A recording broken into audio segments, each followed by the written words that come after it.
Before we dive in, don't forget to like, subscribe, and share this video with your friends and family. Also, let me know in the comments where you're watching from and what time it is for you. Thanks. I never planned on staying in Evansville. It wasn't supposed to be permanent, just a pit stop while I figured my life out. But that's how it goes, right? You stop for a little while, and suddenly 5 years pass. One bad decision becomes a job, that job becomes a routine, and that routine becomes your life.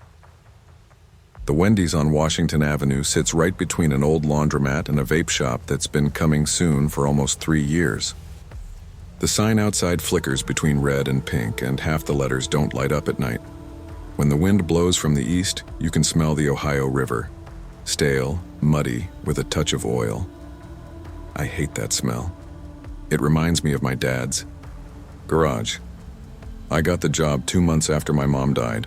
She was the kind of person who used to say, "You do what you have to, not what you want to." I remember sitting in the Wendy's parking lot the day of her funeral, looking at the now hiring banner flapping in the wind. I didn't want to be there. But bills don't care if you're grieving. My name's Curtis, 27, used to work construction until I broke my wrist on site. After that, nobody wanted to hire me. So yeah, fast food was all that was left. The manager, Reed, hired me on the spot. He said, "We're short-staffed, man. If you can show up on time and not steal, you're already ahead of half the people here." I nodded, said sure, and that was that. My new life started. The first few weeks weren't terrible, just long hours, grease burns, and customers who thought I owed them something. But Reed was the real problem. At first, he seemed okay. Too friendly, maybe. He'd clap you on the back when you clocked in and call everyone champ. But once the doors closed and the customers were gone, his whole face changed. The fake corporate smile dropped and something else took over.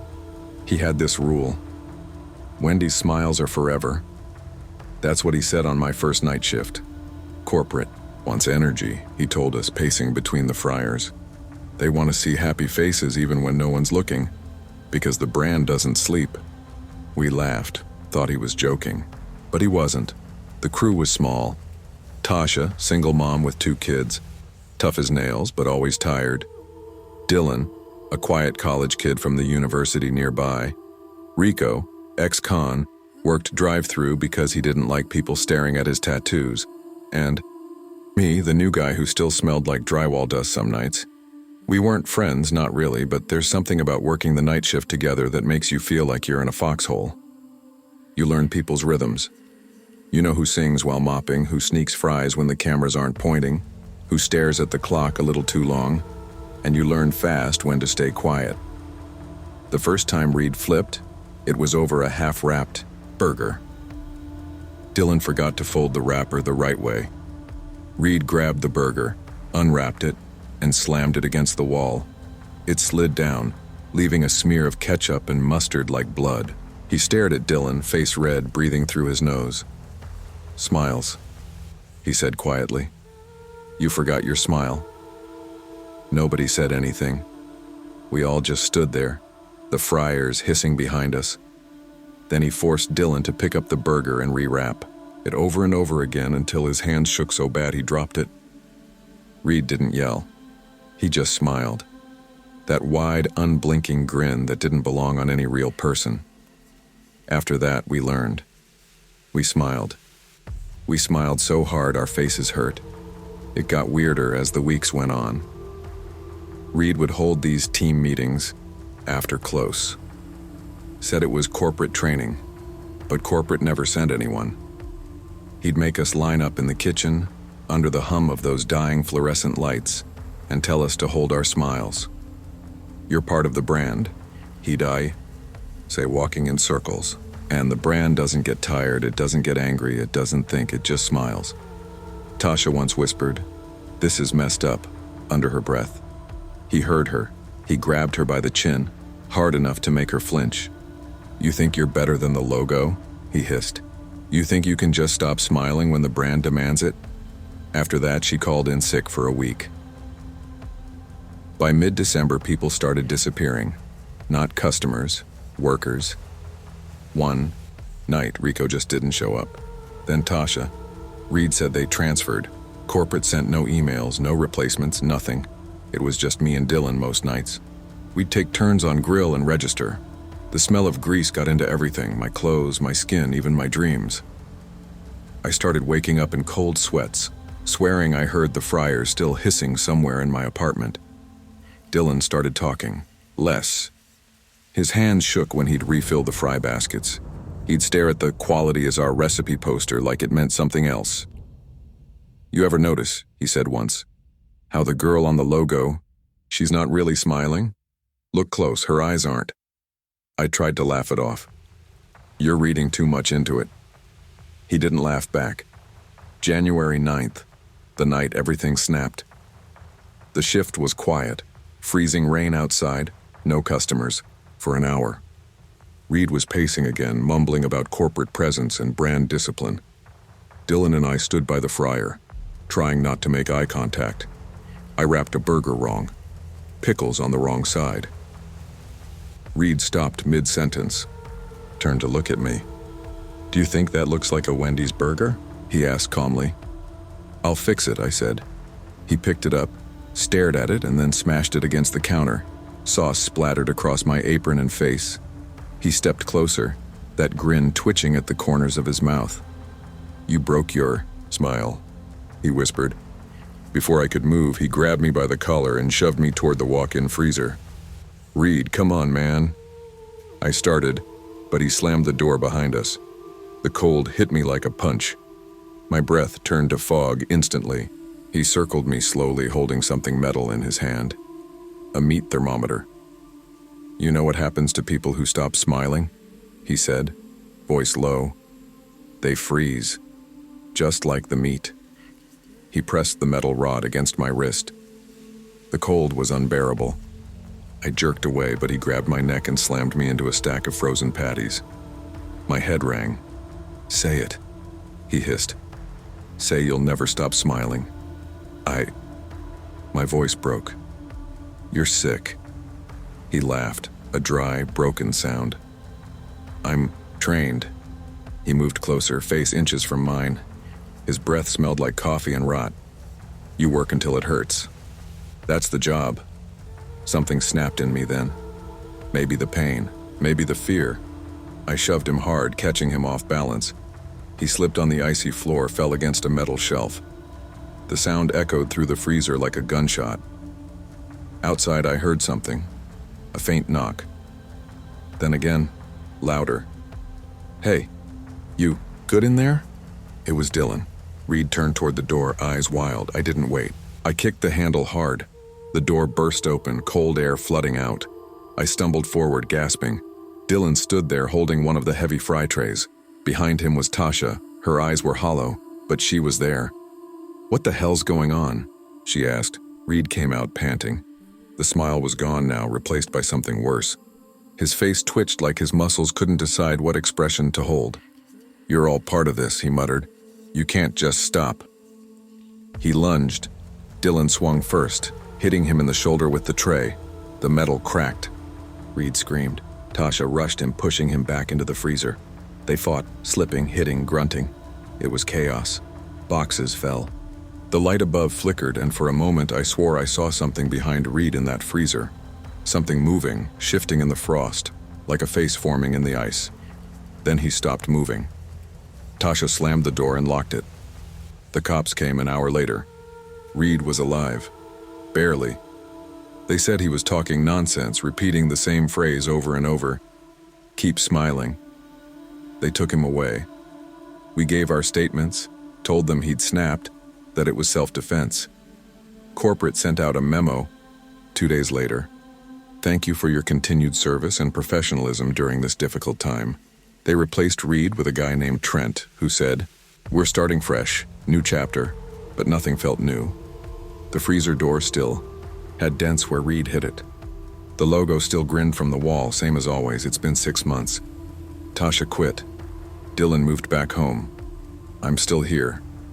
I don't know why. Maybe I'm scared to leave. Maybe this place has already taken more from me than I realize. Sometimes, when I'm closing alone, I hear something from the back. Soft, rhythmic. A sound like breathing. Once I walked by the freezer and heard laughter inside. I opened it. Empty. Just the hum of the compressor and that cold air crawling down my throat. On the wall, someone had written 3 words in the frost. "Keep smiling, Curtis." I wiped it away, locked the door, and went home. But every morning when I pass the Wendy's sign on my way back, I swear that red-haired girl's grin looks a little wider, and sometimes when the sun hits it just right, I think I see my reflection smiling back. I used to think working at Wendy's was just a phase, something to get me through until I figured my life out.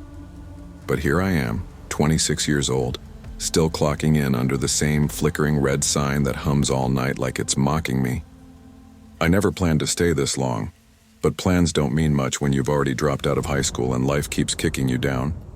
I started working here when I was 17, the kid who got everyone's orders wrong, who burned half the fries, who couldn't keep up with the lunch rush. But over the years, I learned the ropes. Everything from the headset at the drive-thru to the grease trap in the kitchen. I've worked every position, every shift. I could run the whole damn place blindfolded. My coworkers used to call me Chief because I knew every sound this building made. From the hiss of the fryer to the weird hum in the walk-in freezer that only kicked in after midnight. Still, knowing everything didn't make me happy. I hated this job. I hated smelling like grease every night. I hated that people from high school who used to laugh at me now came through the drive-thru, ordering 4 for $4s with smug grins. But I had bills and a sick mom at home, and quitting wasn't an option. The only thing worse than the work was my boss, Randy Holt, a thick-necked man who smelled like Marlboro Reds and stale coffee, always yelling about efficiency. If a customer complained, he made it your problem. And if you wanted a day off, he'd act like you'd just asked him to donate a kidney. It was a Thursday night in late April, and the weather was already weird. Evansville gets its fair share of storms, but that night, the air felt different. Heavy, electric. You could smell rain long before the clouds rolled in. The radio in my old Nissan said a severe thunderstorm watch was in effect, but that didn't mean much. We'd had plenty before. I was supposed to be off that night. My mom had a doctor's appointment in the morning, and I wanted to be home to help her get ready. But Randy texted around 4 p.m. saying, "You're covering tonight." Brad called. "Out," I called him right away. "Randy, man, I can't tonight. I told you about my mom's appointment." He cut me off. "You want to keep your job?" I clenched the phone. "I've covered 5 shifts this week already." "Then what's 1 more? You're lucky I even let you work full-time with that attitude." Click. That was Randy. All power, no empathy. I sat in my car staring at my reflection in the windshield for a while before finally sighing and grabbing my red Wendy's visor off the dash. The storm clouds in the distance were stacking up, like bruises on the horizon. When I pulled into the lot, the wind was already kicking up dust and wrappers across the parking spaces. The drive-through lights glowed against the thickening darkness. Inside, only 2 other people were working, Jules, the night cook, and Amber, who worked register. Jules was a quiet guy, mid-30s, skin like leather from years of smoking outside the back door. Amber was 19, with purple streaks in her hair and a laugh that sounded like it belonged to someone who hadn't given up on life yet.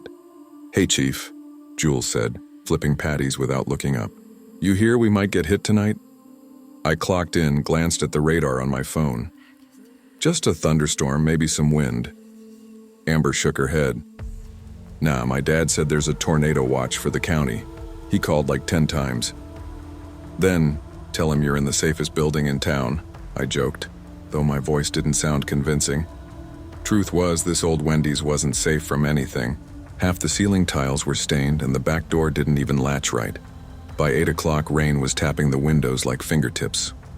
Thunder grumbled overhead. The parking lot was empty except for 1 pickup under the far light. Most folks were smart enough to stay home. That's when he walked in. The guy who ruined my week. I recognized him instantly. Same wiry frame, slicked back hair, and that permanent scowl. His name was Calvin Price, though I didn't know that yet. 2 days earlier, he'd come in during the lunch rush and made a scene over a missing slice of tomato on his burger. called me brain dead in front of everyone. My co-workers laughed about it later, but Randy didn't. He docked my hours as punishment, said I made the store look bad. Now Calvin was back, soaked from the rain, holding an umbrella that looked like it had been chewed by a dog. "You again," he said, eyes narrowing. "You the one that messed up my order the other day?" I forced a polite smile. "Evening, sir, what can I get for you?" He leaned over the counter, water dripping from his sleeves. "You can start by not screwing it up this time." Amber shot me a sympathetic glance. I ignored it and tapped the screen. "All right, what'll it be?" "Double baconator, extra bacon, no pickles, and make sure the fries are fresh. Last time they were cold." "Yes, sir." He stepped back and muttered under his breath. "Idiots can't even make burgers right anymore." The storm outside started pounding harder, rain slapping against the glass and sheets. The lights flickered once, twice. Jules called out, "Hey, Chief, radar says we got rotation over by Lloyd Expressway." I felt my stomach tighten. Rotation was never a good word around here. Calvin crossed his arms, impatiently. "What's taking so damn long?" I turned, forcing calm. "Sir, it's being made fresh like you asked. Just give us a minute," he huffed, pacing near the soda fountain, muttering about lazy workers and no standards. Then the emergency alert tone blared from the mounted TV in the corner. "Tornado warning for Vanderburgh County. Seek shelter immediately." Amber gasped. "Oh my God!" Jules shut off the grill. "That's close, Chief." Calvin rolled his eyes. "Every damn year it's the same scare tactic. I ain't running for no wind." I pointed toward the back. "There's a basement, come on, we'll be safe down there." He ignored me. "Just give me my food, kid." "Sir, forget the food. We need to go." "Don't tell me what I need," he snapped, slamming his fist on the counter. "You're here to serve, not think." Amber flinched. Outside, lightning split the sky, and for a heartbeat, the world glowed white. The Wendy's sign outside flickered, then went black. The power cut out. The only light left came from the emergency exit signs. The wind howled like a freight train. The building shook. Jules grabbed a flashlight. "We gotta move now." "Where's the key to the basement door?" Amber cried. "In Randy's office," I said, sprinting toward the back.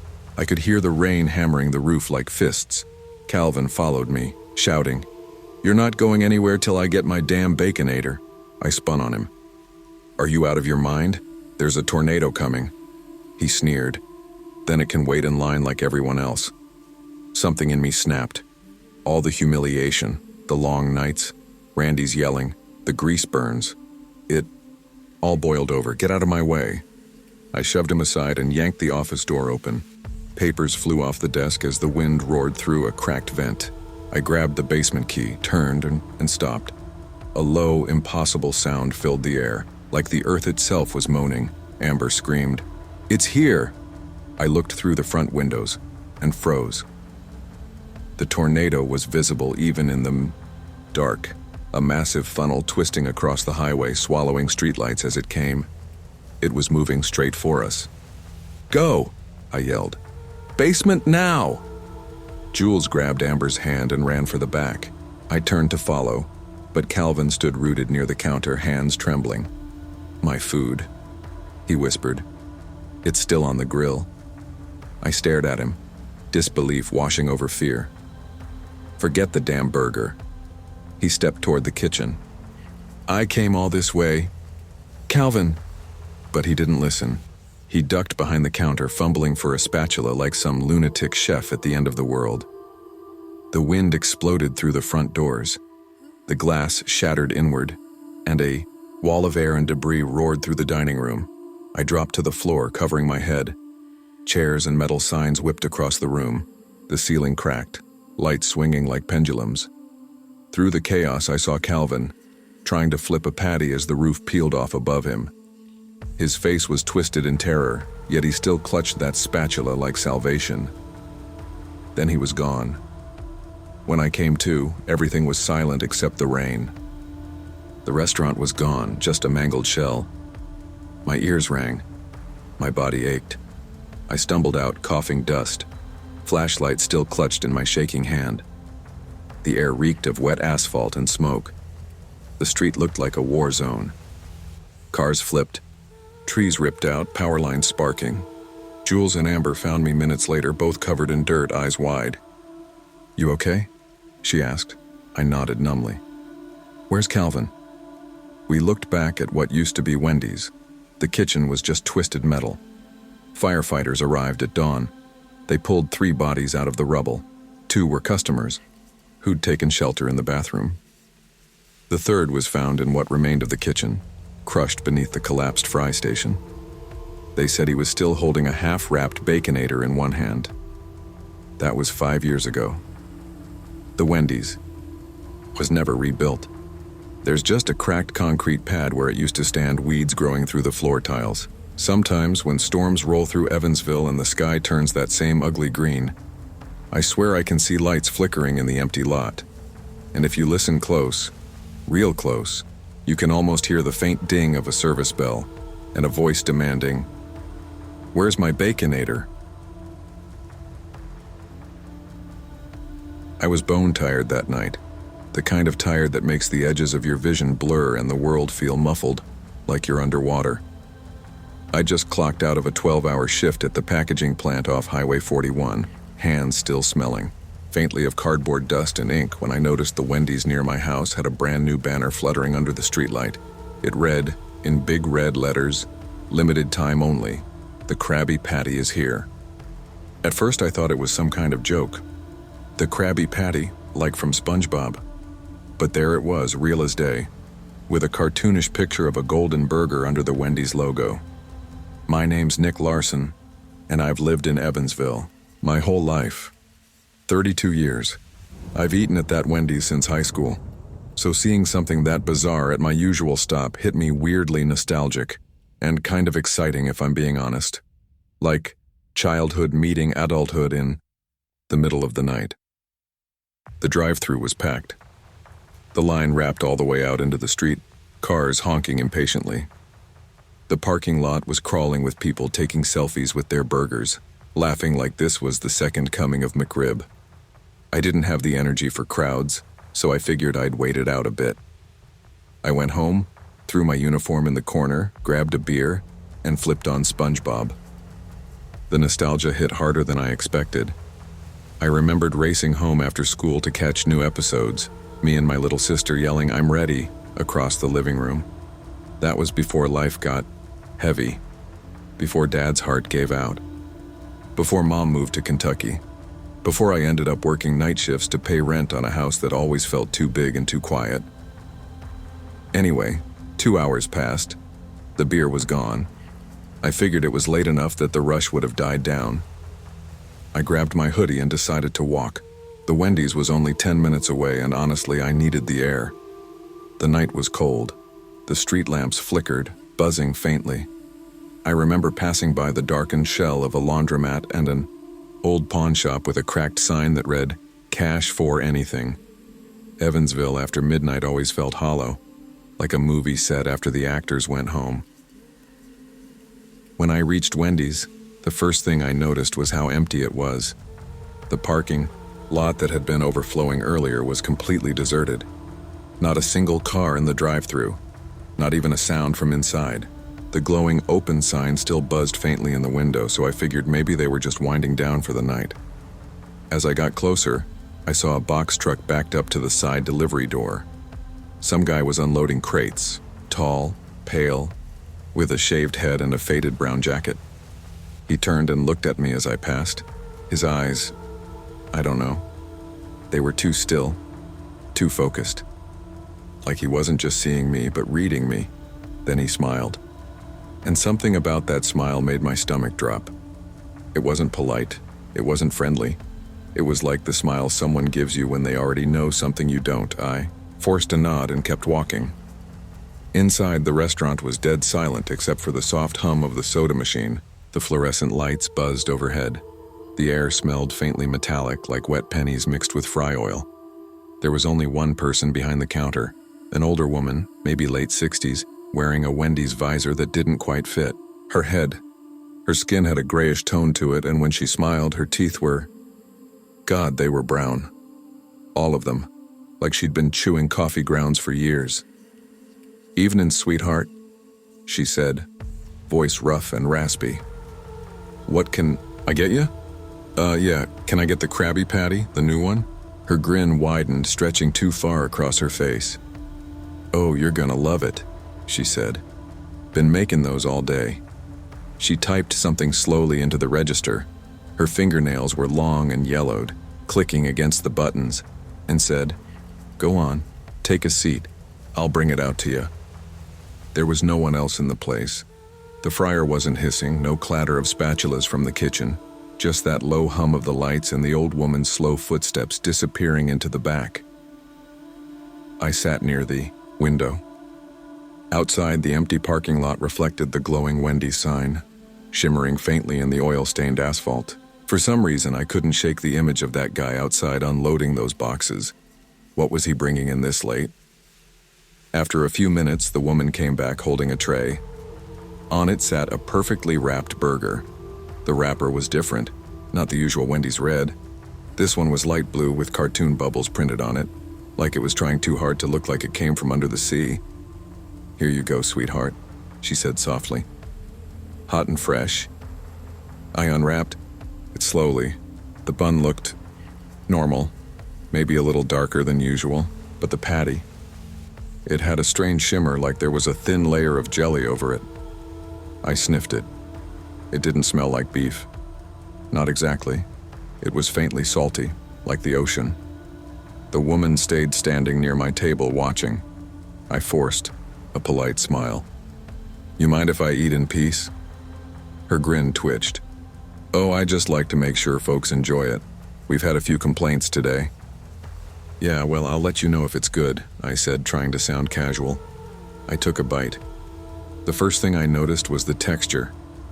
It was soft. Too soft. Like biting into wet bread. Then came the taste. Fishy, metallic, with a sour aftertaste that hit the back of my throat like spoiled milk. My stomach turned instantly. I chewed twice more, trying to convince myself it was just a weird flavor combination. But by the third chew, I couldn't. I spat it out into the wrapper, coughing. Jesus Christ, what the hell is in this thing? The woman's smile fell. Her face hardened into something sharp and mean. "You don't waste it," she hissed. And before I could move, she grabbed the wad of half-chewed burger and smeared it across my mouth. "Hey, what the hell are you doing?" I shouted, shoving her back. She fell hard. But instead of crying out, she started laughing. A wet, choking laugh that echoed around the empty restaurant. That was it for me. I bolted out the door, heart pounding. Burger wrapper still in my hand. The cold air hit me like a slap. I ran straight past the box truck. The driver was standing there again, his eyes following me. He didn't say a word. He just smiled, that same dead smile. I didn't stop running until I reached my house. Locked the door, drew every curtain. For a long time, I just sat there breathing hard, the smell of that burger still clinging to my skin. I thought about calling the cops, but what would I even say? An old woman smeared a Krabby Patty on me? They'd think I was drunk. I took a long shower and tried to scrub the smell off me, but it wouldn't go away. It was faint, but it lingered. That salty, metallic tang. I hadn't told anyone about what happened. I just wanted to forget. But I couldn't stop thinking about that driver. The way he'd been unloading those crates into the Wendys. Something about it didn't sit right. So that afternoon, on my way home from work, I swung by again. The box truck was gone. The banner was gone too. No more Krabby Patty sign. The place looked normal again. Same red lettering, same menu board. A teenage kid was taking orders at the counter. "Hey," I asked, trying to sound casual. "What happened to that new burger? The Krabby thing?" The kid frowned. "The what?" "You know, the Krabby Patty promo? You guys had it a few nights ago." He blinked. Dude, I've worked here all week. We never sold anything like that." I stared at him. "You sure? Maybe a special test item?" He shrugged. "We don't even do seafood, man." I left, trying not to freak out. Maybe I'd imagined the whole thing. Maybe I was just overtired from work. But then, as I walked past the side of the building, I noticed something scratched into the brick near the delivery door. It said in uneven letters, "Fresh from the ground." I got sick. Really sick. It started with nausea, then fevers that came and went. Every time I closed my eyes, I'd see that burger, the jelly sheen, the woman's grin. My stomach cramped so bad one night that I almost went to the ER, but it passed. Then came the dreams. In them, I was back inside Wendy's, but the walls were wet. The floor was covered in something that looked like seaweed, and the fryer was filled with bubbling red liquid. The woman was there, whispering, "Eat up, sweetheart, it's what's left of you." I'd wake up gagging. 2 weeks later, my cousin passed away. Car accident on Route 66. The funeral was at Oak Hill Cemetery, on the north side of town. It was a gray day, drizzling lightly. As I stood near the casket, trying to keep my composure, I looked up and froze. At the far edge of the cemetery near the maintenance shed was the same man from the Wendy's parking lot. The driver. He was wearing a green groundskeeper uniform now, pushing a wheelbarrow filled with dirt. He caught my eye and smiled.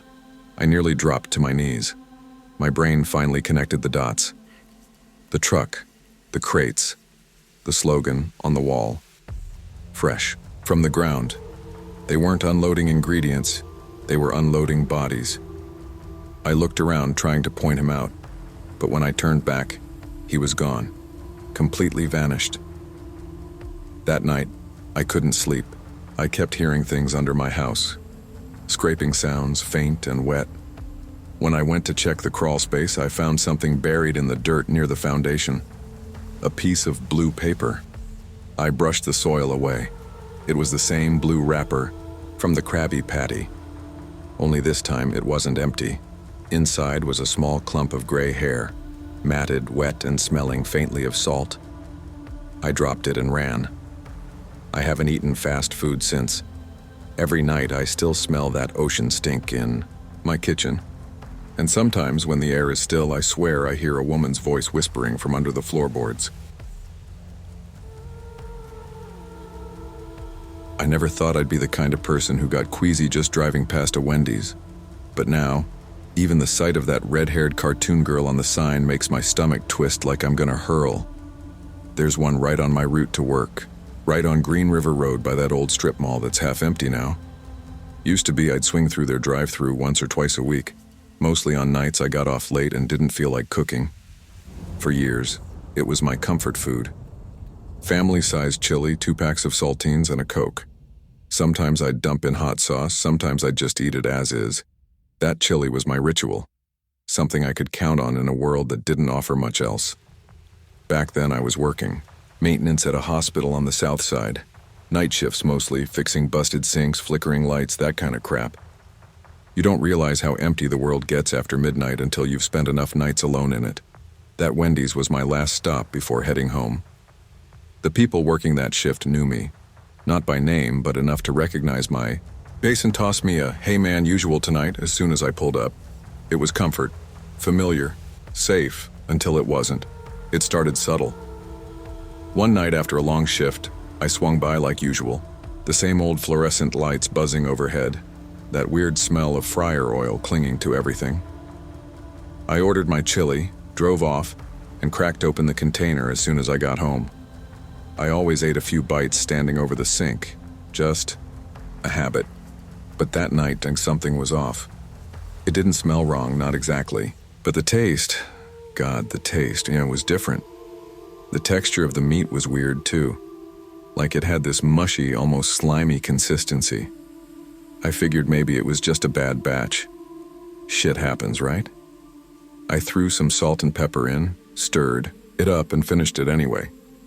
The next week, same thing. Same strange texture. Same faintly sour aftertaste. I thought maybe I was imagining it. Working too many nights, running on no sleep. It makes your senses weird. So the third time it happened, I tried to convince myself that it was all in my head. I told myself I'd get used to it, and I did. It's crazy how fast you can normalize something if you tell yourself it's fine. About a month later, I was running on fumes. I'd worked a double shift fixing some busted HVAC unit at the hospital, and I hadn't eaten since noon. It was past midnight when I pulled into the Wendy's drive-thru. Nobody behind me. The voice on the intercom was scratchy, male, with a hint of irritation. "Welcome to Wendy's. Go ahead whenever you're ready." "Yeah, can I get the family-sized chili and a Coke?" He didn't respond for a few seconds, then, "That all?" "Yeah." The total popped up and I pulled forward. The kid at the window was someone I didn't recognize. Scruffy beard, pale skin, eyes set weirdly far apart. Not ugly, just unsettling. He had this calm stare, like he wasn't really looking at me, more like through me. He handed me the bag, and when our hands brushed, his skin felt cold. Not from the weather. It was April, mild out, but just cold. "Thanks." "Man," I said. He didn't say anything, just stared, then turned and walked away before I even got my change. I should have left it there, but something about that guy stuck with me. I didn't see him again for a while, but the chili kept tasting off. It wasn't bad enough to make me sick, but it was wrong.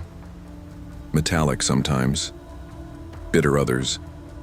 Then one night, curiosity got the best of me. I pulled into the drive-thru around 12:30 a.m., ordered my usual, and decided to taste it right there, just to see if I was crazy. The chili was piping hot, but even through the steam I could smell it. That same off smell I couldn't quite place, like rust and sour meat mixed with cheap tomato paste.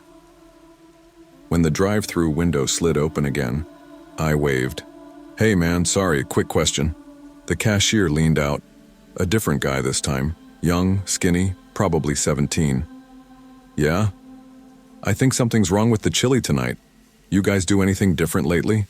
Like switch suppliers or change the recipe or something?" He frowned.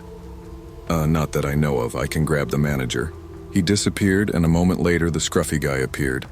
The same one with the weird eyes. He was wiping his hands on a rag, slow and deliberate. He leaned out the window a bit, smiling, or trying to. His lips didn't move right. "What's wrong with it?" I swallowed. "It just tastes different. I've been getting this chili for years and something's off lately."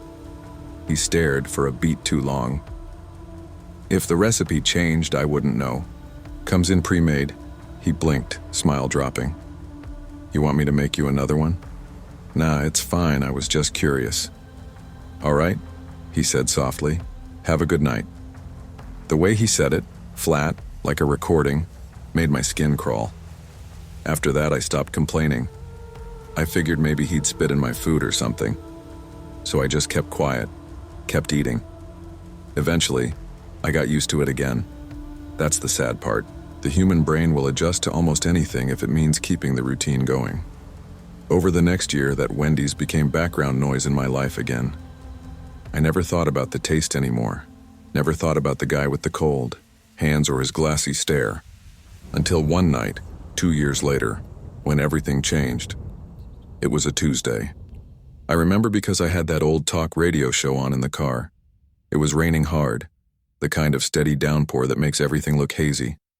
I pulled into Wendy's like usual, ordered my chili, went home, turned on the TV, and took my first bite, and it hit me. That flavor, the one I hadn't tasted in years, the old flavor. It was back, rich, savory, perfect balance of spice. It tasted normal again. Better than normal, actually. Like whoever made it that night finally got it right. I devoured the whole tub in minutes. The next night I went back. I didn't even really want chili. I just wanted to ask. I pulled up, ordered something small, and when I got to the window, I asked the girl working there, "Hey, is there a new cook or something? The chili's been amazing lately." Her expression changed immediately. She hesitated, eyes flicking to the back, then back to me. "Yeah, new person's been doing kitchen this week." I grinned. "Well, they're doing something right." She didn't smile back. She just said quietly, "That's good to hear," and handed me my bag. The way she said it, flat but sad, stuck with me all the way home. Later that night, scrolling through my phone before bed, I saw it. Local Wendys. Employee arrested after contamination investigation. My heart sank. The article was short, a few paragraphs, but the picture made me freeze. It was him, the man with the cold hands, the eyes too far apart, the one who stared through me that night. His name was Trevor Klein, age 39. The article said he'd been caught on hidden camera defecating into the chili meat base before cooking, that the contamination had been going on over an extended period of time, possibly as long as 2 years. 2 years. I dropped my phone. The words blurred. I could barely breathe. My stomach lurched so hard I almost fell over. I ran to the bathroom, hit the floor, and vomited until there was nothing left in me. Then I kept going, dry heaving, gagging, shaking.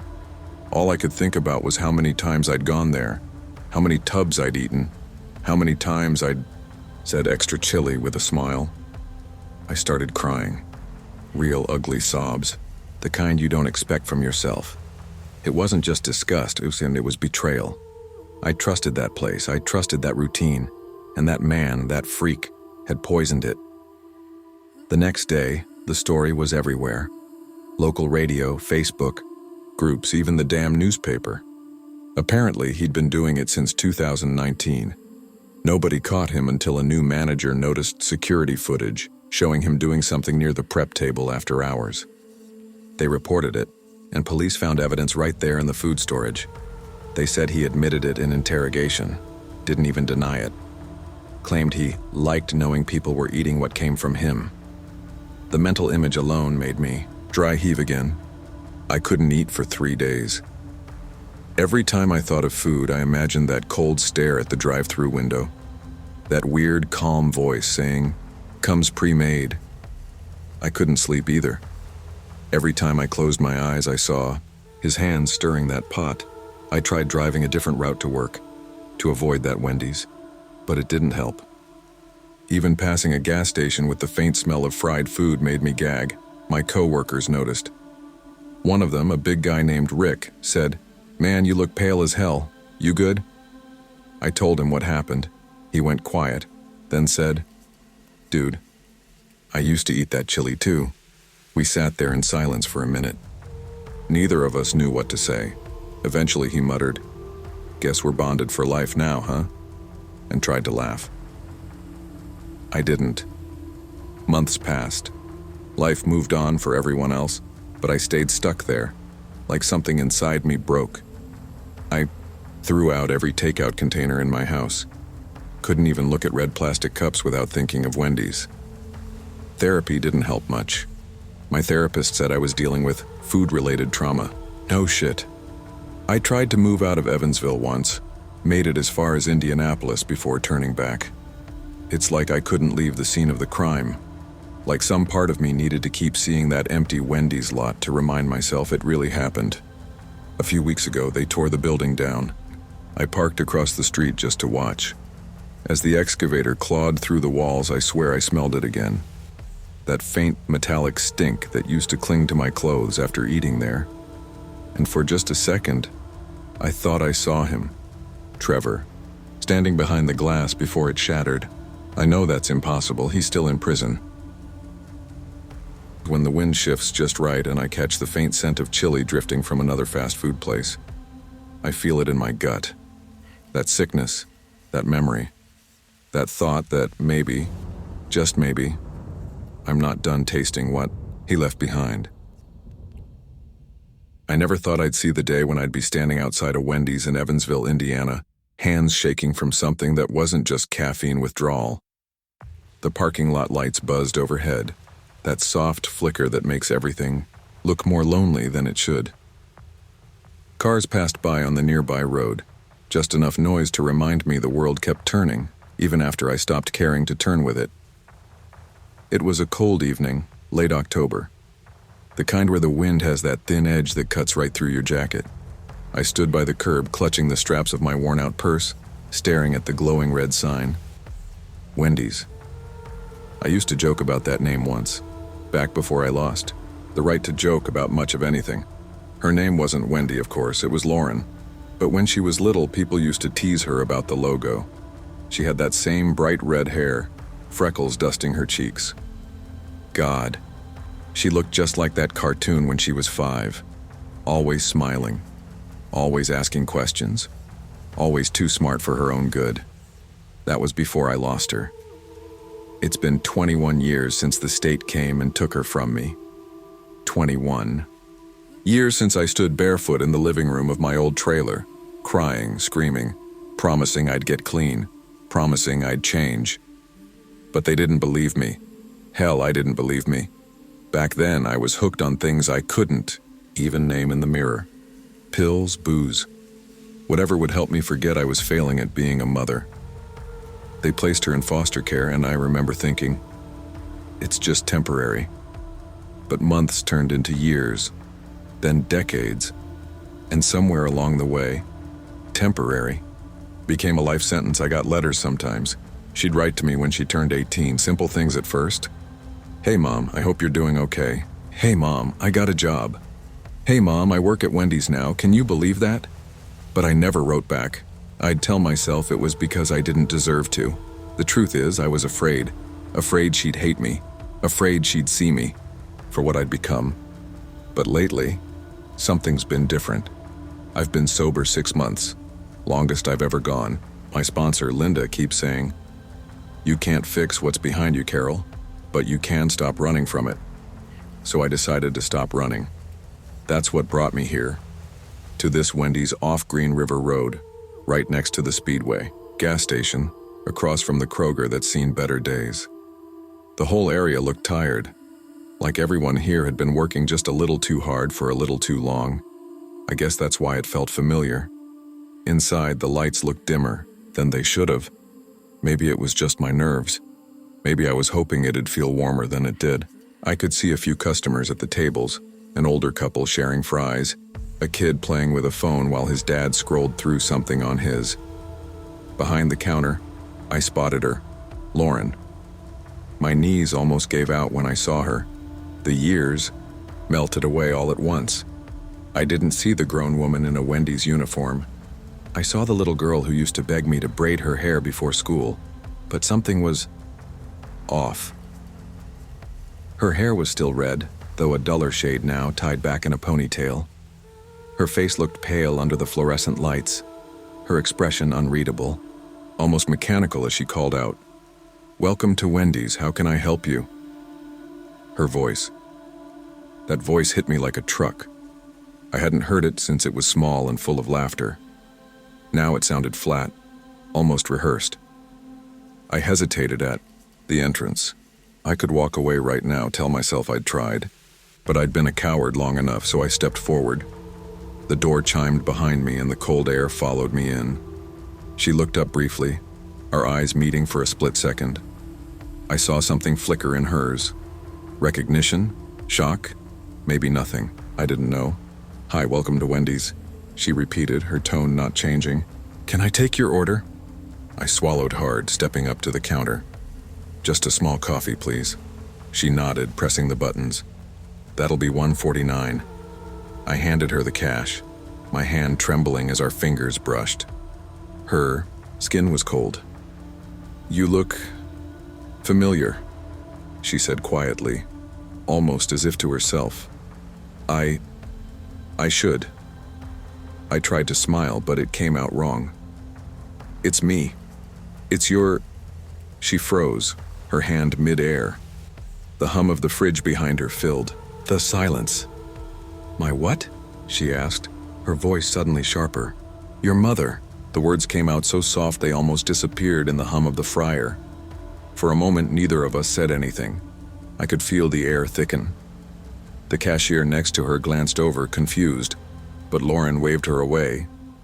Then, without saying a word, she turned toward the manager, a tall guy with a buzz cut, and whispered something. He frowned, looked at me, and then nodded. "Go on break," he said. 10 minutes. Lauren motioned for me to follow her. We walked past the soda machine, through a small swinging door into the employee area. It smelled like fryer oil and damp mop water. There was a small break room in the back, just a few metal chairs, a vending machine, and a table stained with ketchup rings. She sat down slowly, folding her hands. "So," she said finally, her eyes fixed on me.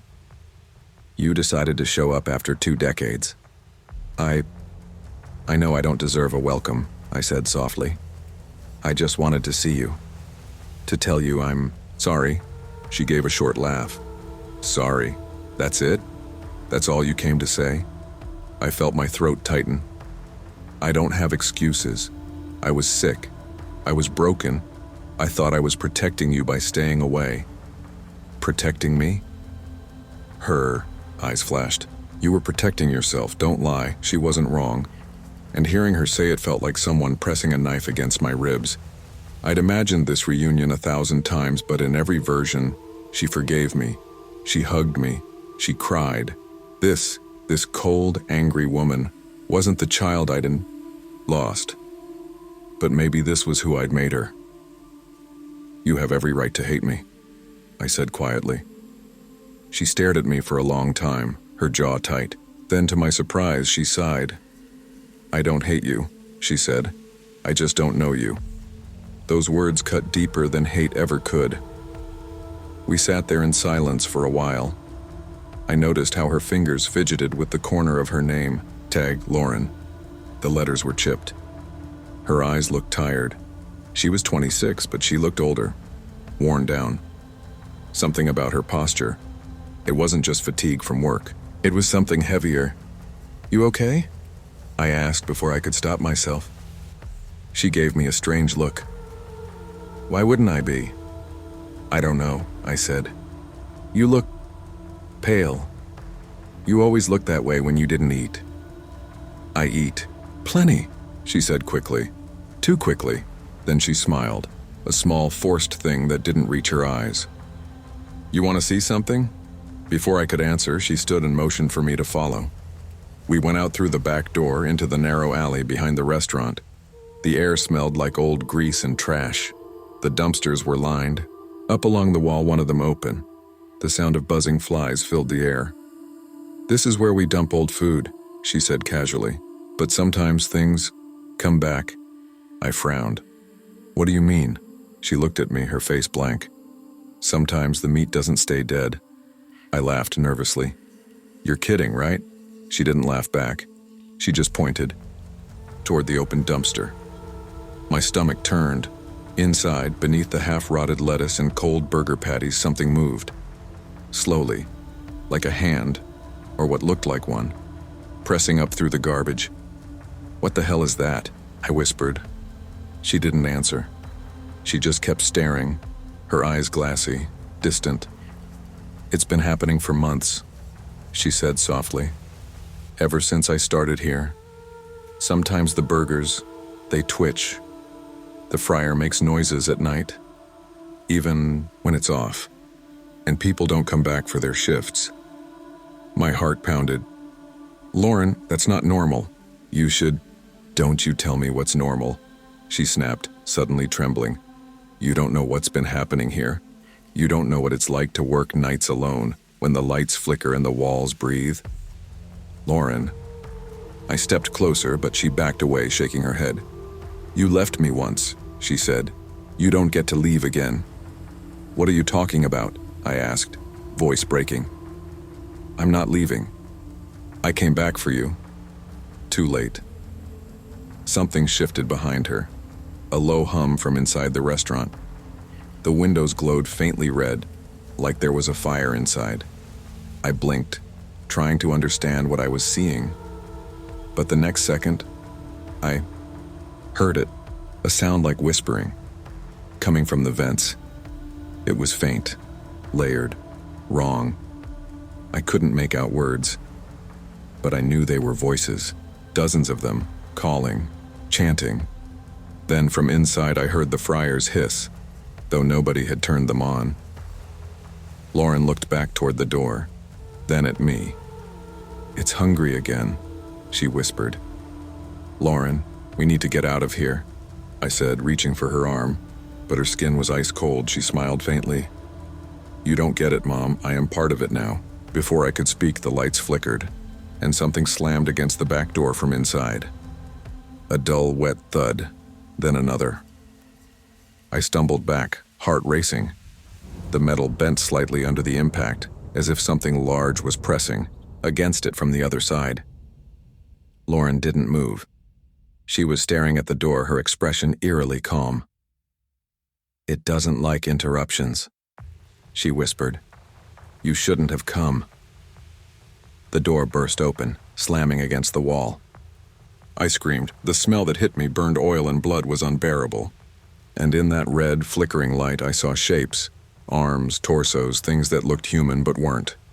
Pieces fused together, moving in jerks, covered in the same red grease as the fryer oil. Lauren stepped forward, her face blank. "It made me what I am," she said. "Now it wants you too." I tried to run, but the ground felt slick beneath my feet. My knees buckled, and before I could stand, I felt her hands grab my shoulders. Her touch was freezing but strong. Too strong. "Don't fight it," she said, her voice suddenly layered, like two people speaking at once. "You always ran, from everything. Don't run from this." The world tilted. My vision blurred. I could hear the whispering again, closer now, inside my head. Words forming. "Stay with me." I gasped as the heat of the fryer room engulfed me. The light dimmed and I saw her face. No longer Lauren's, no longer human. Just pale skin stretched over something that wanted to wear her like a costume. Then, nothing. When I woke up, I was inside. The restaurant was empty, silent. My reflection stared back at me from the menu board above the counter, but it wasn't my reflection. It was her. She smiled, and so did I. They reopened the Wendys a week later. New staff, fresh paint. Everything looked clean again. But if you ever drive through Evansville, that one off Green River Road, maybe take a closer look at the girl behind the counter. If she asks how your day's going, just smile and move along. Don't stay too long. Don't look her in the eyes, because sometimes she looks just like me. I never planned on staying late that night at the Wendys off Green River Road in Evansville. The plan was to clock out at 10, drive home, heat up some leftover mac and cheese, and watch old reruns until I fell asleep. That's how most of my nights went since Mom passed and I moved back into her house. Nothing special, just quiet, predictable, and lonely, in a way that felt safer than anything else. Working the late shift at Wendy's wasn't exactly a dream job, but it paid my bills and kept me from thinking too much. I'd been there almost 2 years, long enough to know every sound that Fryer made, every hum the soda machine gave off when the syrup was low. The smell of grease and pickles clung to my clothes like regret, but you get used to it after a while. It was early March, windy and gray, the kind of cold that seeps into your skin. My shift started at 4. I clocked in, tied my apron, and waved to my coworker, Kelsey, who was finishing her day shift. She was 23, always smiling too wide, probably because she was saving up for college and didn't want to look miserable doing it. "Hey, Levi," she said, tucking her blonde hair under her hat. "You're closing again?" "Yeah, got volunteered," I replied, punching the time clock. "Guess that's what I get for being single with no life." She laughed softly. "Well, maybe one day we'll both escape this place." I smiled, but deep down, I wasn't sure I wanted to. Leaving meant figuring out who I was outside this job, and that scared me more than cleaning the fryers. The new night manager, Tommy, was already in the office. He'd been transferred from a location in Owensboro 2 weeks ago after our old manager quit out of nowhere. Tommy was short, stocky, mid-30s maybe, with a perpetual scowl and a voice that carried through walls. He ran the place like it was boot camp. "Levi, you're on grill tonight," he barked without looking up from his clipboard. "Keep the patties hot and the line moving. We got some promotion on triple stacks. Gonna be busy." "Yes, sir," I muttered, even though no one called him sir. He looked up at me and smirked. "Smile, man. We're serving happiness in a bun." That fake company slogan always made me cringe, but I forced a grin anyway. By 8 p.m., the dinner rush had died down. It was me, Janelle on register, and Rico running the drive-thru.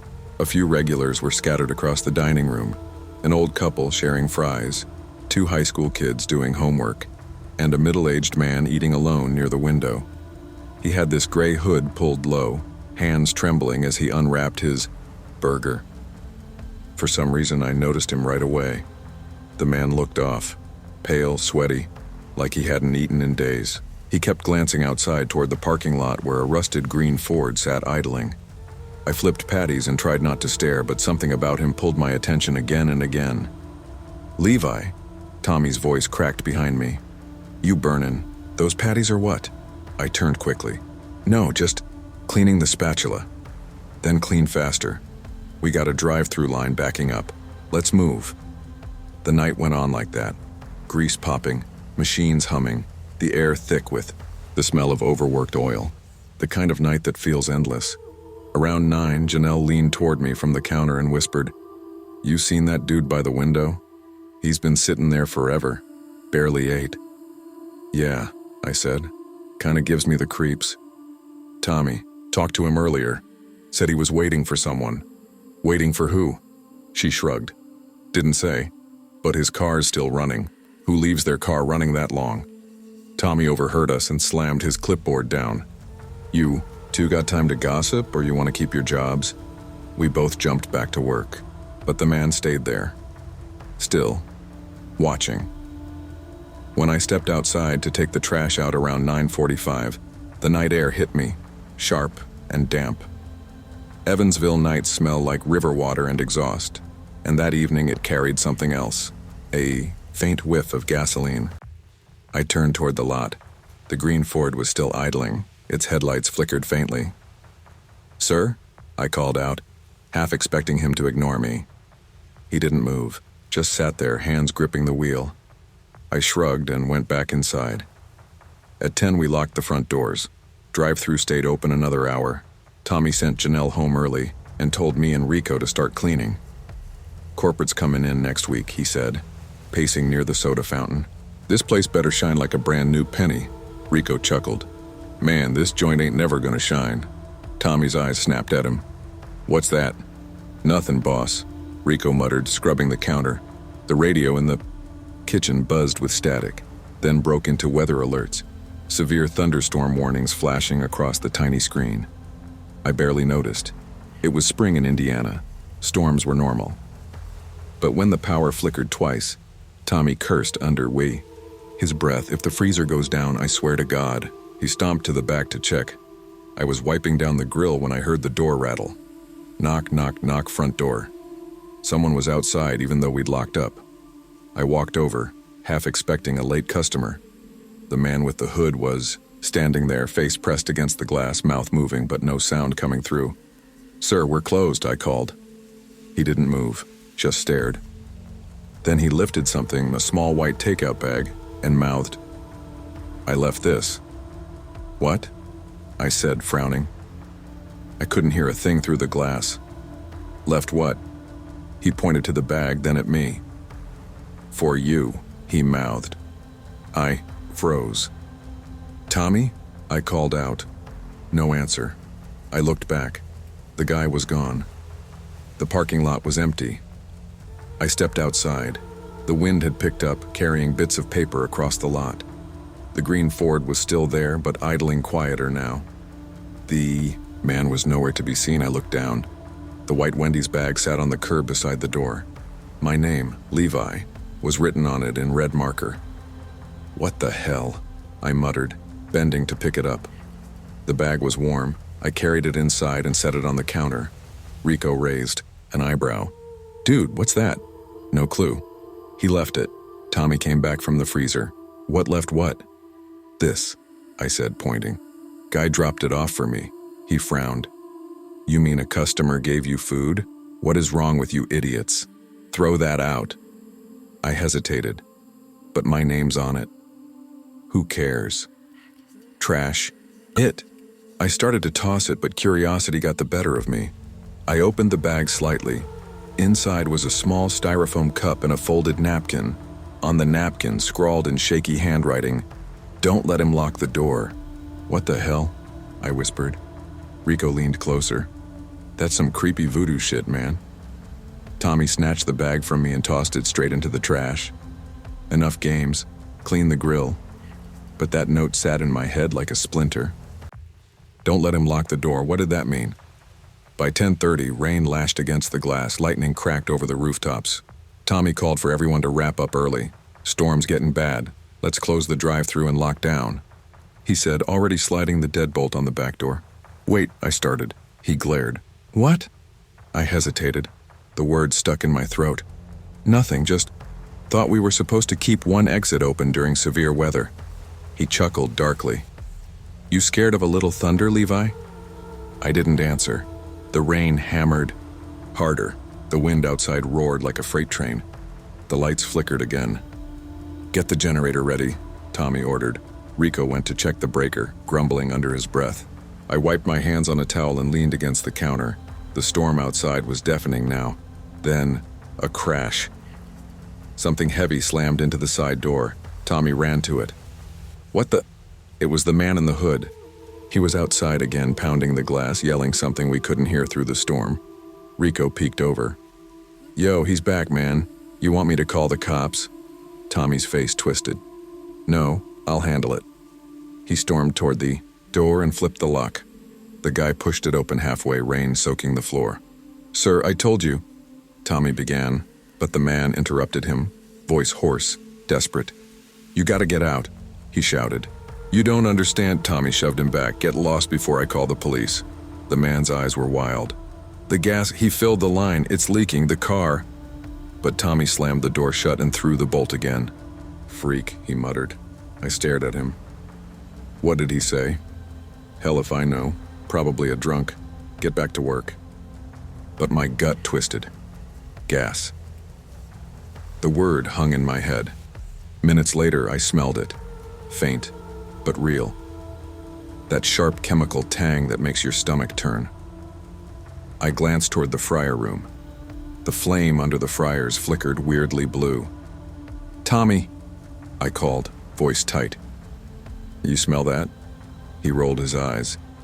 It's a kitchen. Everything smells. No, seriously. It's gas. Rico sniffed the air and cursed. He's right, boss. It's strong near the fryer. Tommy huffed and stomped over. Let me see, that's when the power went out. Everything plunged into darkness except the glow from the emergency light above the register. The hum of the freezer stopped. The wind howled outside. Everyone stay put, Tommy ordered. I'll check the breaker. But before he could move, lightning struck nearby, shaking the building. The fryer hissed, loud and angry. Tommy, I started, but he snapped, shut up. He yanked a flashlight and marched toward the back. The smell was stronger now, undeniable. My chest felt tight. Rico whispered, Man, I ain't dying in no Wendy's. Same, I said. We need to get out. We both headed for the back exit. Tommy's shadow loomed ahead. What are you two doing? He barked. There's a leak, boss, I said. We need to leave. He raised the flashlight, eyes glinting. Nobody leaves until I say so. That's when I realized something was off. His face and sweaty, twitching, looked almost scared, but not of the gas, of something else. Tommy, I said carefully, please, we should... He cut me off with a shout. You'll stay right here. Then in the faint beam of his light I saw it, the white Wendy's bag lying open in the trash can. The styrofoam cup had melted slightly from the heat, and the napkin with the warning was gone. A metallic pop echoed near the fryer, followed by a hiss. My stomach dropped. Tommy, I yelled. It's leaking! Too late. The world erupted. A blast of heat tore through the kitchen, throwing me backward. The air turned orange, roaring like a monster. I hit the floor hard, ears ringing, glass shattered. Somewhere behind me, Rico screamed. Flames licked the ceiling tiles. Smoke poured through the vents. I crawled toward the door, coughing, eyes stinging.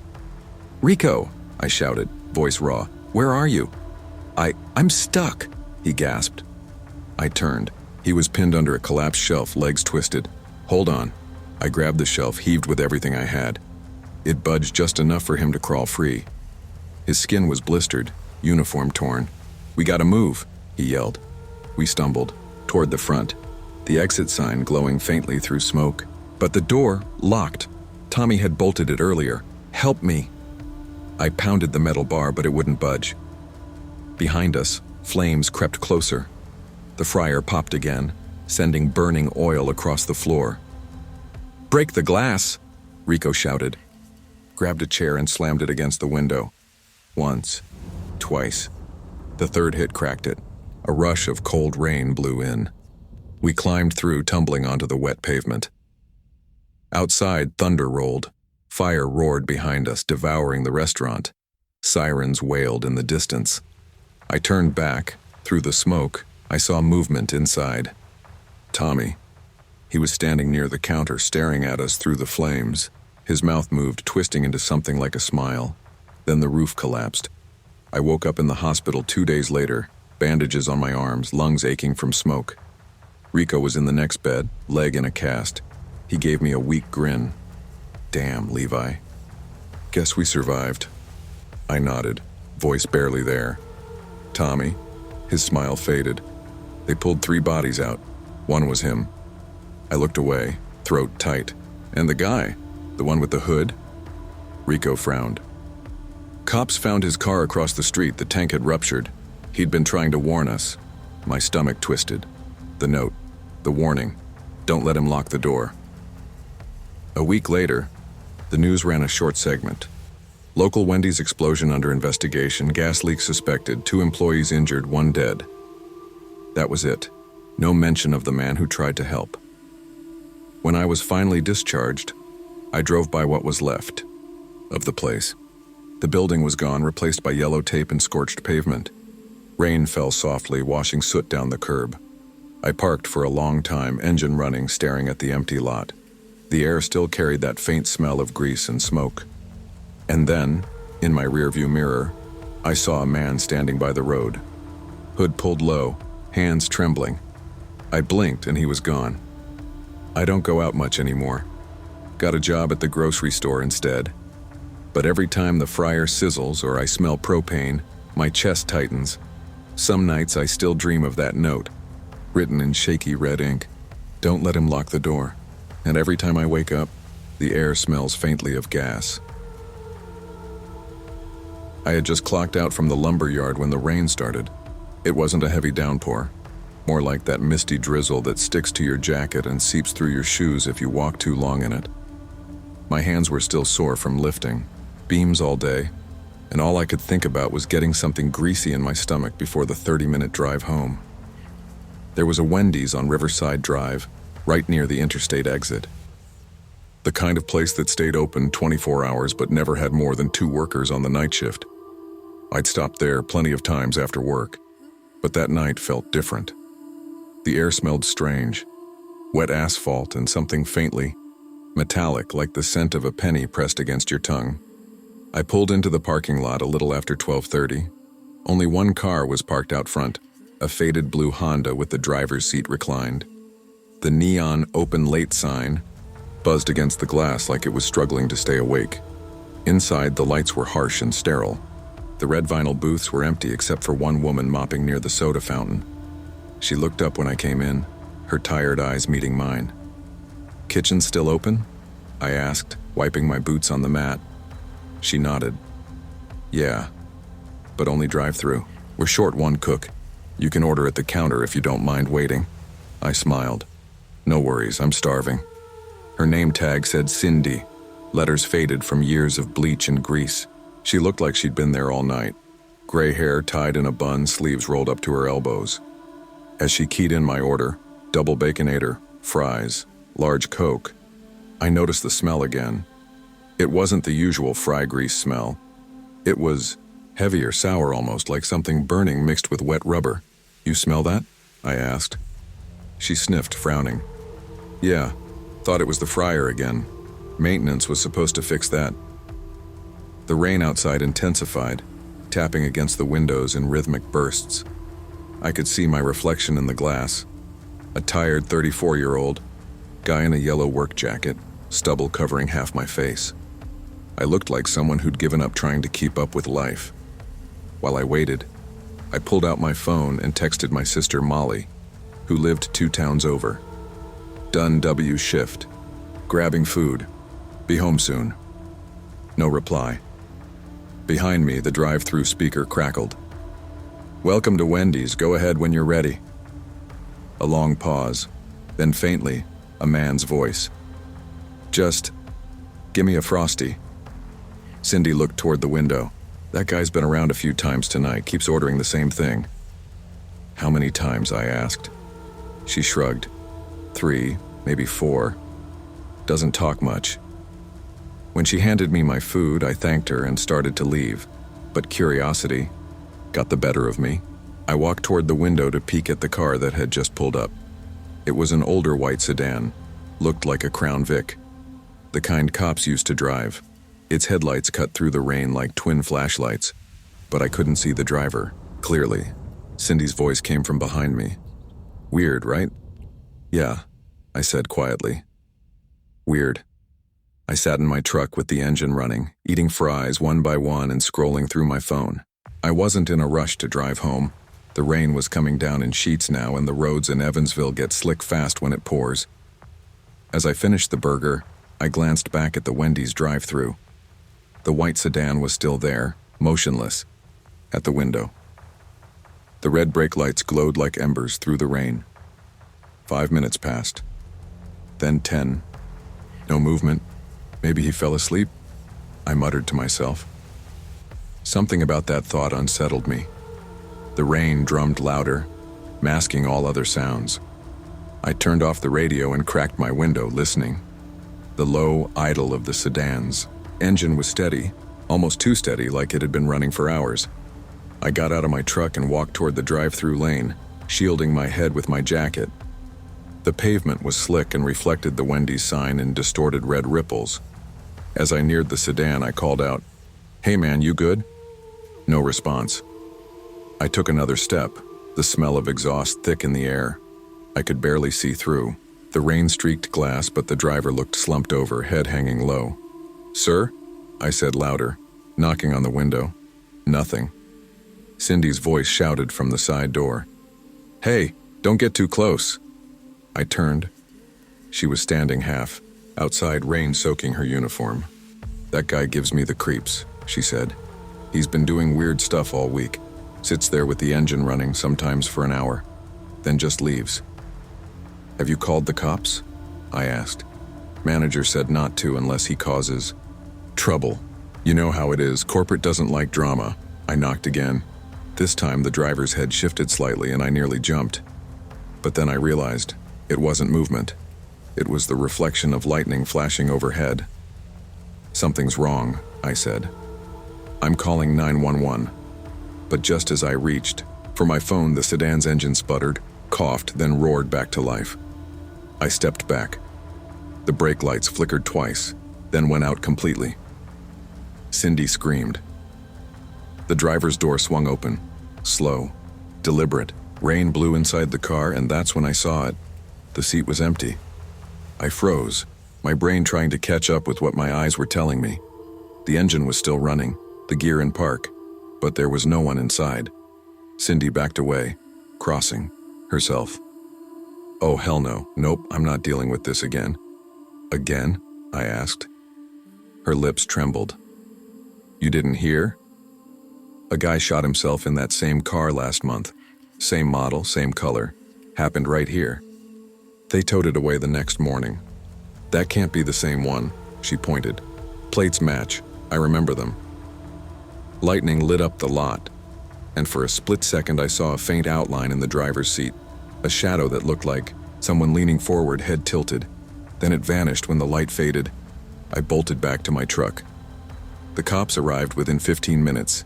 2 cruisers, lights spinning silently against the rain. Officer Patel, a guy I vaguely knew from high school, approached me with a flashlight. "You're the one who called it in?" he asked. "Yeah," I said. "That car, it's been sitting there. Engine running, nobody inside." He glanced toward the sedan. "We got a call about something similar last week. Thought it was a prank." Cindy came up behind me, arms folded. "I told you that car's bad luck." Patel ignored her and approached the driver's side carefully. "Dispatch, be advised, vehicle appears unoccupied, engine on. Running plate now." Static crackled through his radio. "Copy that, 3 David 12. Registered to 1 Aaron K. Laird, deceased. DOA from self-inflicted gunshot wound, September 12th. Cindy gasped. "That's the guy, that's the one." Patel frowned, shining his light through the windshield. "No keys in the ignition," he said quietly. "What do you mean, no keys?" I asked. "I mean," he said, opening the door, "the damn car's running without keys." The engine sputtered again, then stopped altogether. The air went still. No rain, no wind, just silence.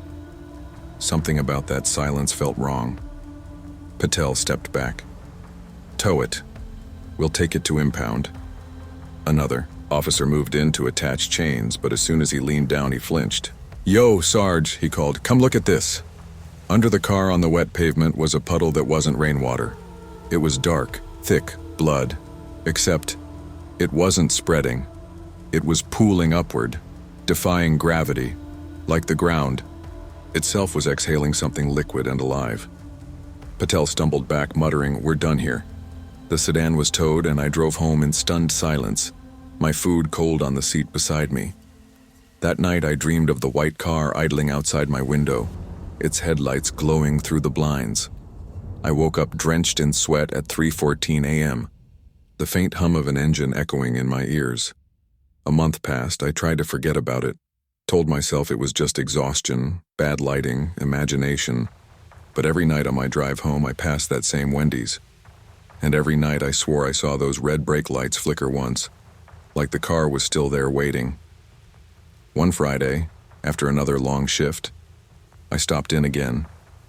Needed coffee more, then food. Cindy was gone, replaced by a new kid named Ryan, barely out of high school. As he poured my drink, I asked, "That weird car ever come back?" He froze. "You mean the Crown Vic?" "Yeah." His eyes darted toward the drive-through. "Window. Couple nights ago, we saw headlights pull up. No order, no driver. Cameras went out for 20 minutes. "Jesus," I muttered. "You tell anyone?" He shook his head. "Manager doesn't want corporate finding out, says it'll hurt sales." I left my coffee untouched and stepped outside. The rain had started again, soft, persistent like before. I walked to where the drive-through lane curved around the back, and there it was. The white sedan, parked exactly where it had been that night. Lights off, engine quiet, windows fogged from the inside. My chest tightened. "Not again," I whispered. Still, I walked closer. My boots splashed through puddles, the air heavy with that same metallic scent. I reached the driver's side window and wiped away a patch of fog. Inside, I saw a man, or what was left of one. His skin was gray, almost translucent. His head leaned forward, eyes open wide, staring straight at me. The wound in his chest glistened darkly. I stumbled back, gasping, heart hammering. Then suddenly the radio inside the car crackled to life. Through the static, a voice whispered, "You shouldn't have looked." I ran.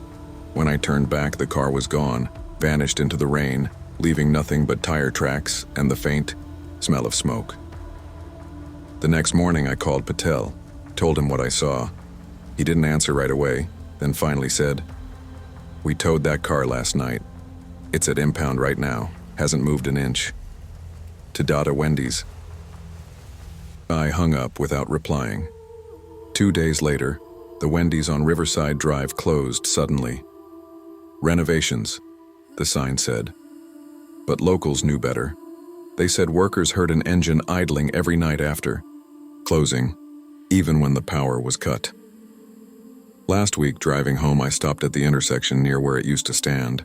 The building was gone, demolished, but the empty lot still smelled faintly of fries and rain. And as I sat there at the red light, I heard it again. Soft, steady, unmistakable. The hum of a car engine idling somewhere behind me. When I looked, in my mirror there it was, a white sedan, headlights glowing, driver's seat empty. The light turned green. I didn't move, The hum grew louder. Then the headlights blinked once and the car disappeared. Now every night I avoid Riverside Drive. But sometimes, when I'm half asleep, I hear that voice through the rain, whispering from somewhere just beyond the dark. You shouldn't have looked.